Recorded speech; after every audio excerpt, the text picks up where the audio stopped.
Hi, Filter here.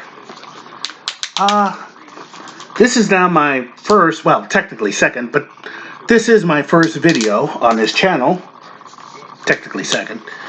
And I'm going to bring up something semi-controversial.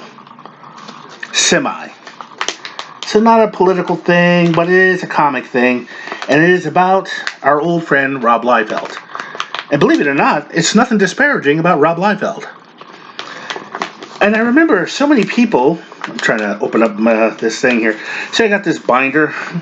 It's got the thing for the pages. I got it at a little store a little bit past New Egypt in New Jersey. I wonder if, I doubt they're open right now due to the thing going on.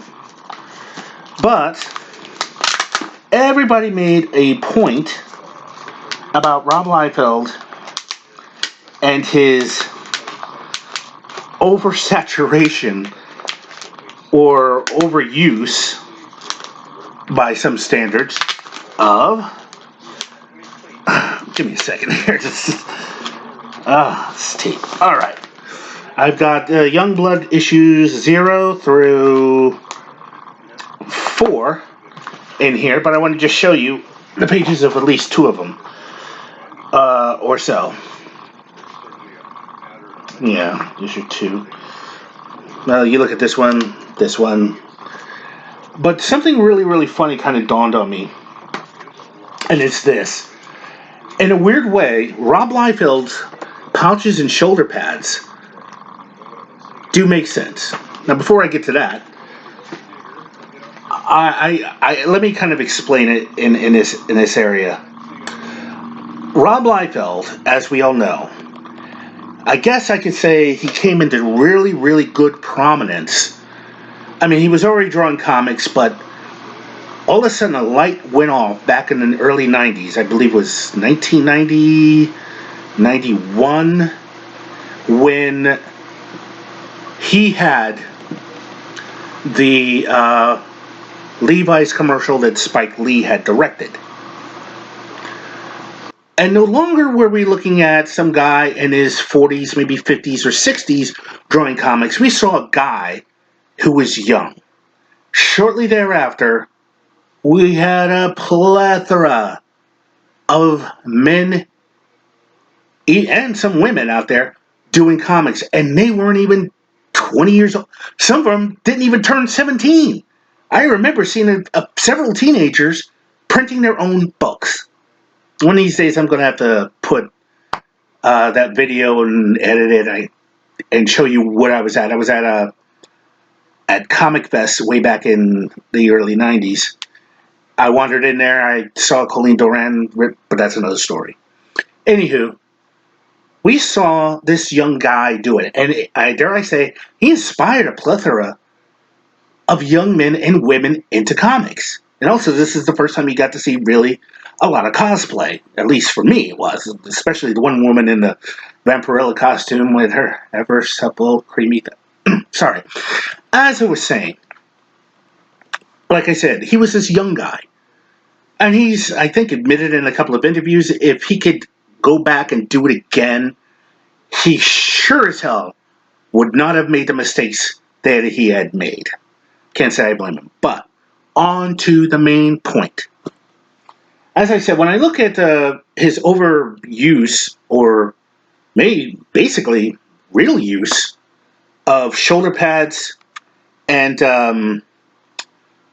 pouches, for instance, where is that issue? Well, the character of Chapel.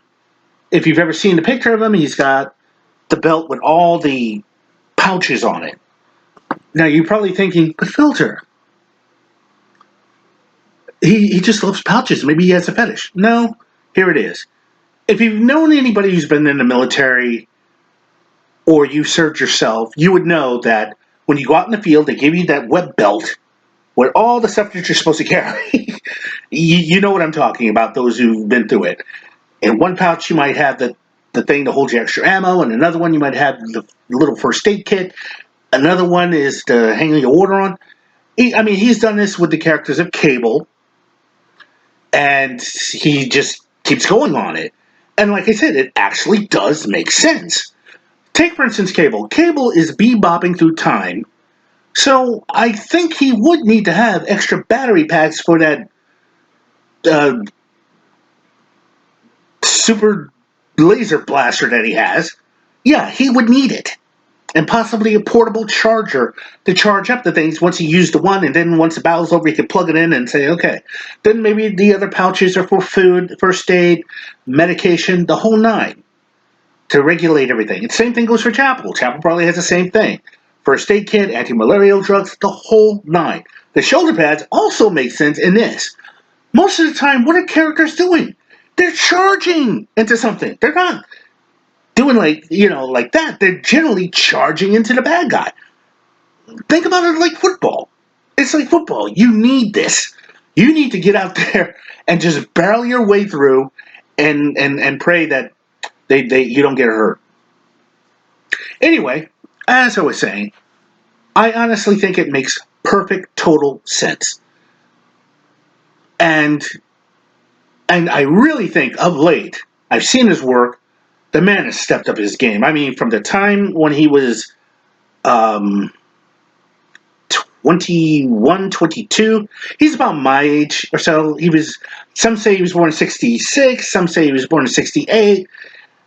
I think he was born in 68, so I'm just going to go with that. But anyways, he's really upped his game. And let's be honest, I mean, I saw the one cat, I can't remember his name offhand. Maybe you guys can put it in the description, where he's described as the Kurt Cobain of comics. And a weird way he is. He kind of broke the mold and set in motion a lot of things. I mean, at the end of the day, without Rob Liefeld making all these weird Hollywood connections, we wouldn't have a television show such as The Walking Dead. Because he knew Robert Kirkman. I mean, let's call it for that. I tell my girlfriend's nephew who loves Deadpool, and I got that True Believers issue with his first appearance in it, and he just loved it. I told him when it came out, I said, dude, this came out when your dad was like younger than you, man. Okay, let's call it that. But I was having a lot of fun with that. But like I said, the Rob Liefeld pouches and shoulder pads do make sense. Can't disparage it. In fact, I'm still a fan of his artwork. Still, a lot of people say, "Oh, you can't draw, you can't do that." Yeah, his stuff was a little off back in the day, but at the end of the day, think about it. He's doing something he loves, and more importantly, he got paid for it. He had a ton of money back in those days. I don't know what he did with it now, but hey, still, at the time, I'm pretty sure if he knew then what he knows now, he would have made a hell of a lot more different decisions. So, I hope you like this video. Rate this video. Leave a comment below. Please leave a comment below and rate this video, please. I need the attention, please. But you know what I'm talking about. Well, nonetheless, I'm Filter. I'm out.